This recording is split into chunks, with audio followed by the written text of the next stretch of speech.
తెలంగాణ జాగృతి జనంబాట కార్యక్రమం హైదరాబాద్ జిల్లాలో ఇవాళ ప్రారంభించుకోవడం జరిగింది.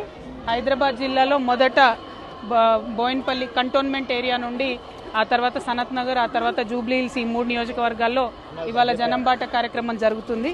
మరి ప్రత్యేకించి ఈరోజు మనం బోయిన్పల్లిలో గవర్నమెంట్ స్కూల్లో ఉన్నాము. ఈ మన ఊరు మన బడిలో స్కూల్ రిపేర్ చేశారు.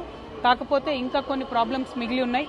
పర్టికులర్లీ కాంపౌండ్ వాల్ లేకపోవడం, సీసీ కెమెరాలు లేకపోవడం, చాలామంది లోపలికి రావడం, ఇట్లాంటి ఇబ్బందులు ఉన్నాయి. వీటినన్నిటినీ కూడా దగ్గరుండి సరిచేసే ప్రయత్నం చేస్తాం. ఇదే స్కూల్లో అంగన్వాడీ కూడా కలిపారు. కానీ అంగన్వాడీలో హెల్పర్ లేకపోవడం, 3 సెంటర్లకు కలిపి ఒకే చోట అంగన్వాడీ ఉండడంతో వాళ్ళకు ప్రత్యేకమైనటువంటి ఇబ్బందులు ఉన్నాయి. పైగా ఈ తర్వాత మేము గర్ల్స్ స్కూల్ కూడా వెళ్తాం, అక్కడ చాలా ప్రాబ్లమ్స్ ఉన్నాయని చెప్పారు. సో జాగృతి జనంబాట కార్యక్రమంలో భాగంగా ప్రత్యేకించి విద్య, స్కూళ్ళ పరిశీలన, వైద్యం, హాస్పిటల్స్ పరిశీలన, తర్వాత మౌలిక వసతులు, డ్రైనేజ్ కానీ వాటర్ కానీ, వీటి మీద ఎక్కువ ఫోకస్ చేస్తున్నాం. వీటితో పాటు ఇండ్లు లేనటువంటి అంశాలు, పట్టాలు లేనటువంటి అంశాల మీద కూడా ఎక్కువ ఫోకస్ చేసి పనిచేయడం జరుగుతుంది. సో ఈ స్కూల్లో ఇవాళ మేము చూసినాం ఈ ఇష్యూస్ ఒక సంస్థగా మేము సాల్వ్ చేయగలిగేటి మేము చేస్తాము. ఇందాక మీరు చూసినట్టు టాప్ 10 పీపుల్కి కూడా మేము స్కాలర్షిప్ ఇస్తామని చెప్పాము. అట్లాంటివి మేము చేస్తాం.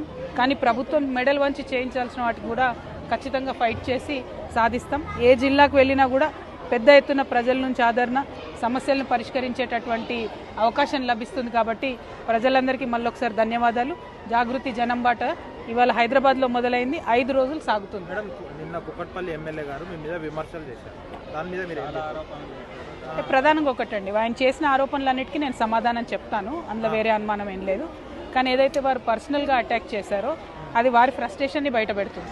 నేను వారు చేసిన అన్ని ఆరోపణలకు కూడా 1-2 డేస్లో నీట్గా ప్రెస్ మీట్ పెట్టి ఆరోపణలన్నిటి కూడా సమాధానం ఇస్తాను. ఏదో ల్యాండ్ నేను గ్రాప్ చేసి అది అని చెప్పారు. అది అవుట్ రైట్గా విత్ డాక్యుమెంట్స్ నేను చెప్తాను. కానీ వారు వాడిన భాష కానీ, వారు మాట్లాడిన తీరు కానీ డెఫినెట్గా వారి ఫ్రస్ట్రేషన్ని బయట పెడుతుంది. ఎందుకంటే 15 ఇయర్స్గా అక్కడ ప్రజలకు ఏవేవైతే వసతులు అందలేదో నేను వాటి గురించే మాట్లాడిన తప్ప వేరే ఏం మాట్లాడలేదు. సో వారి ఫ్రస్ట్రేషన్ వారు బయట పెట్టుకుంటున్నారు. దాంట్లో పెద్ద ఫీల్ అయ్యేది ఏం లేదు, ప్రజలు గమనిస్తున్నారు. Thank you. గత 10 సంవత్సరాలుగా మీరు కలిసి చేశారు కదా, పని చేశారు కదా, మరి అప్పుడు అనలేని మాటలు ఇప్పుడు మీరు కూడా వారి మీద మాటలు అన్నారని చెప్పేసి. అంటే మీరు నన్ను ఫాలో అవుతలేరేమో. Day 1 జనంబాట స్టార్ట్ చేసిన రోజు నేను చెప్పాను. తర్వాత అంతకన్నా ముందు బీఆర్ఎస్ పార్టీ నుండి నన్ను సస్పెండ్ చేసిన సందర్భంలో కూడా నేను చెప్పాను.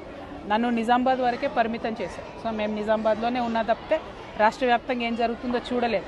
ఈ జనంబాట కార్యక్రమం పెట్టుకున్నది కూడా ఎందుకంటే రాష్ట్ర వ్యాప్తంగా తెలంగాణ రాష్ట్రం వచ్చిన తర్వాత ఇప్పటి వరకు ఏం అభివృద్ధి జరిగింది, ఏం జరగలేదు, ఈ అంశాలను డెఫినెట్గా బాగా ఆలోచన చేసుకుంటాం. మిగిలి ఉన్న పనులు చేయడానికి మా వంతుగా మేము కృషి చేస్తాం. ప్రభుత్వాల మీద ఒత్తిడి తీసుకొస్తాం. మంచి పనులు జరిగిన చోట జరిగినాయని చెప్తాం. ఇప్పుడు ఇక్కడ నిలబడ్డ మీ స్కూల్ కట్టిండ్రు, మంచిగా ఉంది కదా, పాత స్కూల్ నుంచి మంచిగా కట్టిండ్రు. కానీ ఇంకా కొన్ని సమస్యలు మిగిలి ఉన్నాయి ఈ స్కూల్లో కూడా. వాటి మీద అయితే ఎవరో ఒకరు పనిచేయాలి. ప్రతిపక్షం పట్టించుకుంటలేదు, పాలకపక్షం అసలే పట్టించుకుంటలేదు. సో జాగృతి జనగలంగా ముందుకెళ్తున్నాం. Thank you. మీకు వార్తలు రాయడం, విశ్లేషణ చేయడం వచ్చా? అన్యాయాన్ని ప్రశ్నించడం తెలుసా? ఇంకెందుకు ఆలస్యం? క్యూ న్యూస్ మిమ్మల్ని ఆహ్వానిస్తుంది. ఉమ్మడి ఆదిలాబాద్, వరంగల్, కరీంనగర్, నిజామాబాద్, ఖమ్మం, మెదక్, రంగారెడ్డి, హైదరాబాద్, మహబూబ్ నగర్ జిల్లాలకు రిపోర్టర్స్ కావాలను సంప్రదించవలసిన ఫోన్ నెంబర్ 8688926084.